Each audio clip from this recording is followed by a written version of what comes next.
My name is Ashley McCullough Faulkner, and I'm presenting my paper on organized cybercrime.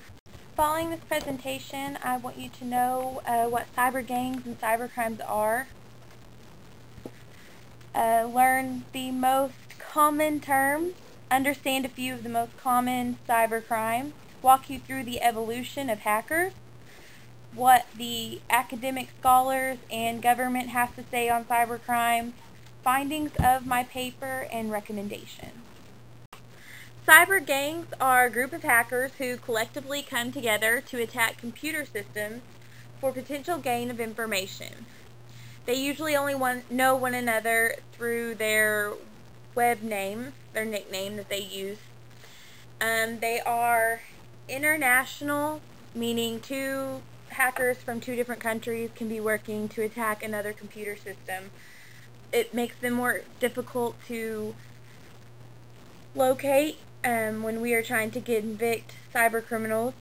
They recruit in chat rooms, social websites, and conventions such as DEF CON. They are set up very similar to street gangs, as they recruit, they initiate, and then they have their veteran hackers.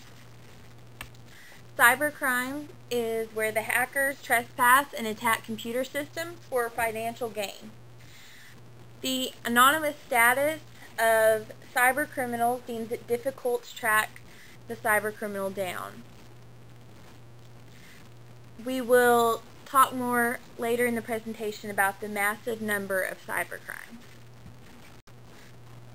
In 2009, President Obama made a speech on focusing on securing the cyber infrastructure. He called that federal, state, and local governments, as well as individuals and businesses, came together to fight cybercrime and make it society's responsibility. Also in 2009, the FBI was able to make arrests in one of the largest cybercrimes ever to be investigated. 90 arrests were made upon the investigation. The crime ring was out of Eastern Europe and attempted to steal more than $200 million. In this particular case, bank accounts were hacked and money was transferred to other bank accounts. Then money mules would withdraw the money from the accounts and send it to hackers. Money mules are commonly used to launder the money for the hackers, so hackers are never physically seen. A hacker is someone who breaks into computer systems. A script kiddie is a rookie hacker, initiate into a cyber gang. And money mules are the go-between for the money. They get the money out of accounts that the hackers hack into, and then they take their share and then send the rest to the hacker.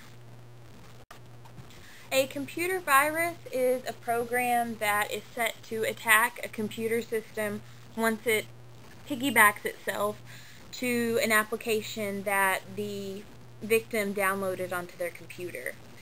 Phishing is a fake email that links itself to a website that is faked, and it lures the victim into giving personal information.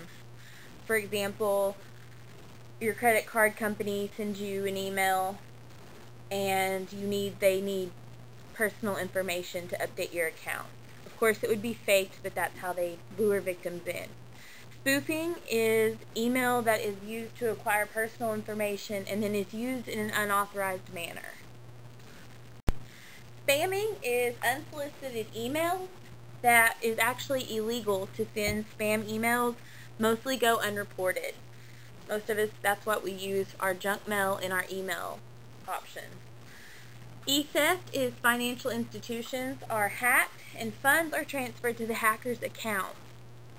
Credit card theft, a victim's credit card number is stolen and unauthorized purchases are made, which can lead to identity theft. According to the 2011 Norton Cybercrime Report, 14 adults suffer from cybercrimes every second. In 2012, Norton studied $20.7 billion have been lost in the past 12 months due to cybercrime.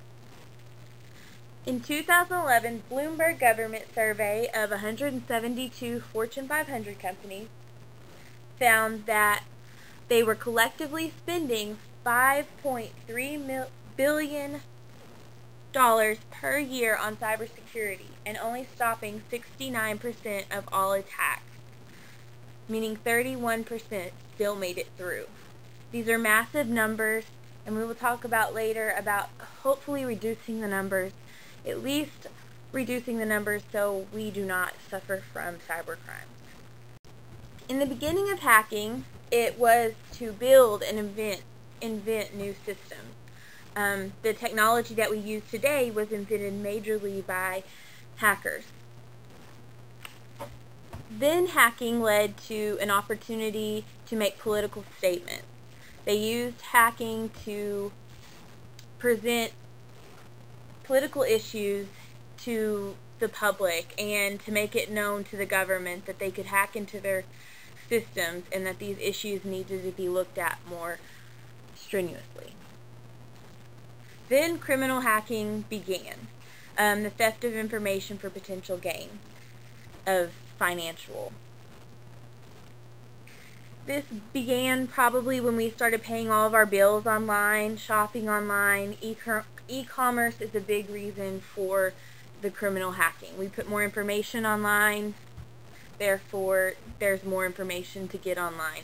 More than just politics and anything like that. There's now intellectual property. We put everything online. We bank online. We shop online.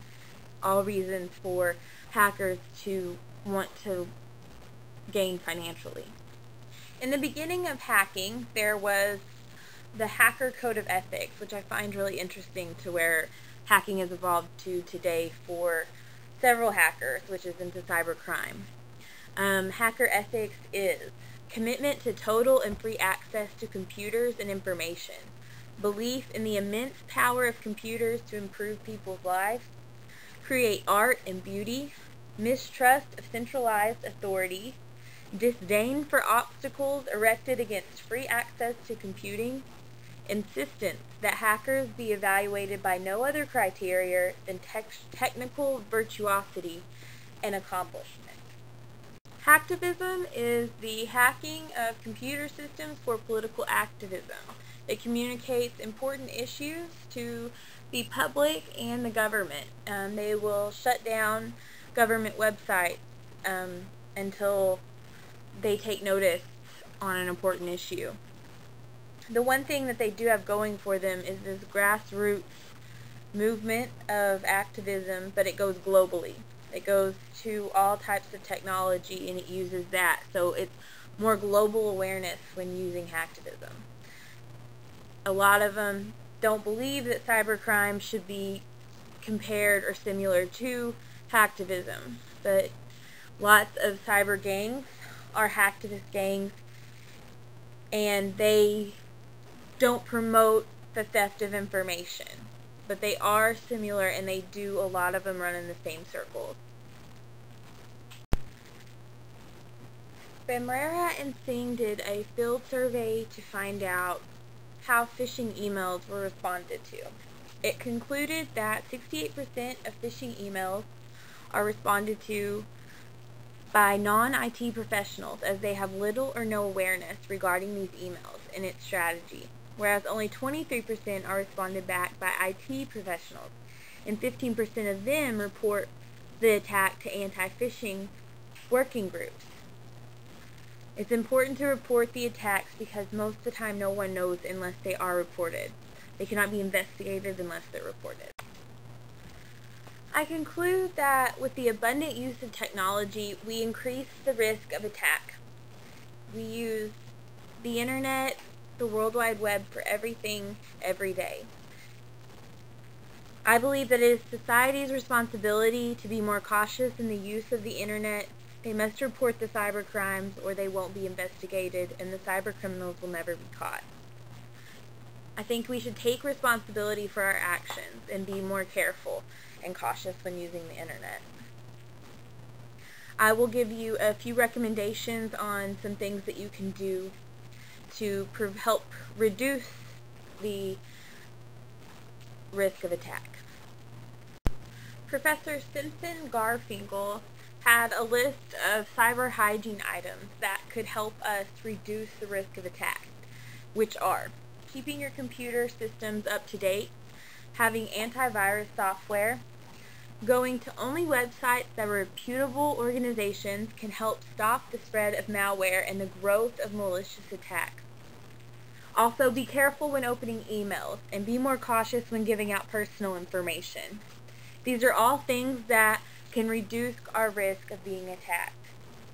Let's just be more cautious. And thank you for listening to my presentation.